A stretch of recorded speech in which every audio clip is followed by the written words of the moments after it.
already a colonel commander. And so Michael Aquino was a PSYOP research and analysis team leader. He's also the head priest of a satanic temple called the Temple of Set in Los Angeles.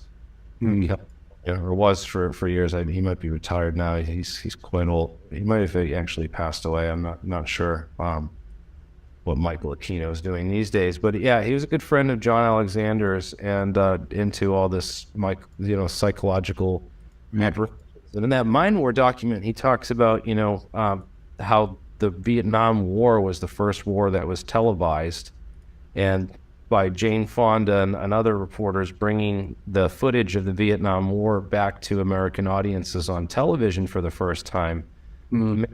Americans became disillusioned with, the government's and White House and military's war propaganda, that the war propaganda was no longer effective because people were seeing, video imagery firsthand of what was actually taking place on the ground over there. So then they noticed that, that was the whole birth of that whole civil rights movement, this big political moment, which, the government realized we got to put a stop to this, and they quickly, moved in tons and tons of drugs and got everyone hooked on drugs and sent down that rabbit hole for a long time.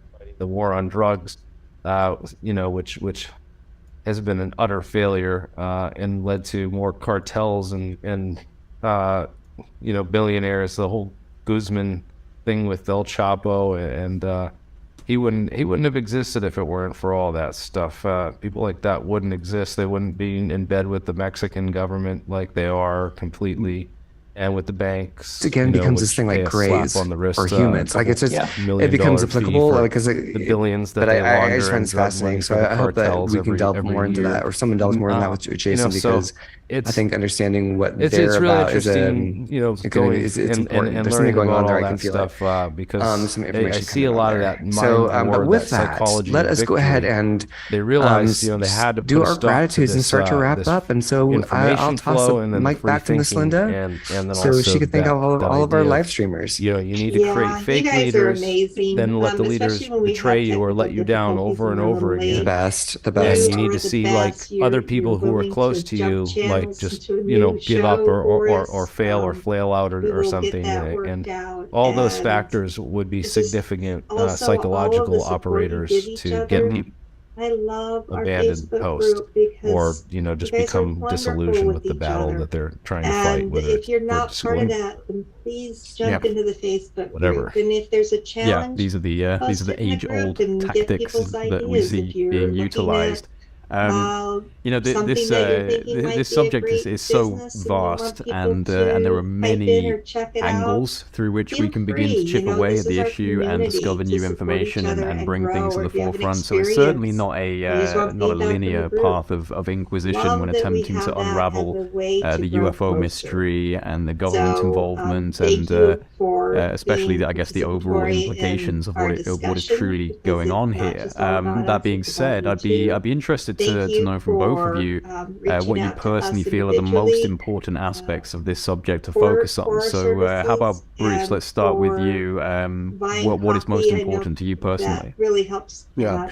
in So I mean, when you're keeping looking this, at this we call it going, the unidentified or in other anomalous ways phenomena that, the topic. And links I are always kind of available. like on the UFOs, And I have a for problem with the checking term. out our Again, other terminology has podcasts, been and most used of all, thank you in for a kind of just for being you militarized fashion and being against us. amazing, Because I mean, beautiful, even the very term light UFOs, beings is experiencing this problematic physical because, of world and course, being brave in on the doing one so, hand, people and hear being UFOs joyful and they think alien in doing spaceships. so.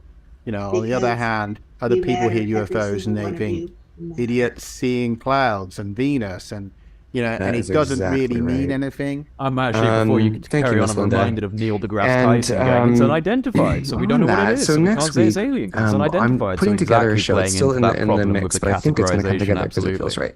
Categorization I want to get terminology, the together word wars people who have are a been big either part of what currently we're learning. Christians or have been Terminology Christians, or that's is been really like important part of their because experience. I the think, meaning of like words. for example, We've for seen me, this in like the last, again, the I have nothing changing against, meaning like I of like me and words, Jesus hang out and also all the time, right? And wherever we're weaponization having of shows, we do our terms and prayer. stuff, and Jesus shows up in words blue you can't jeans and say t-shirt anymore, for words you Jason, should and it's say. like, hi, when we start We stuff. kind of live in this kind So of what I spelling, want to do word is work magic, with where you say, do a kind show of where we're word. talking about And so, Christianity, for me, in a way, I kind of metaphysics, prefer this use curses, of now possession, thing, and do like this kind of Christianity New Age So why it was crossover. unidentified Because aerial something phenomena I now saw is years ago in anomalous my 20s when I was because first one of my personally, I'm initial only waking up really experiences. interested in I was having anomalies, right? An a anomalous dream where I was phenomena. seeing a Because cross anything else is that was mundane. made out of I crystal, don't really care and if they were it's telling a me that in the cloud, future Venus, there'll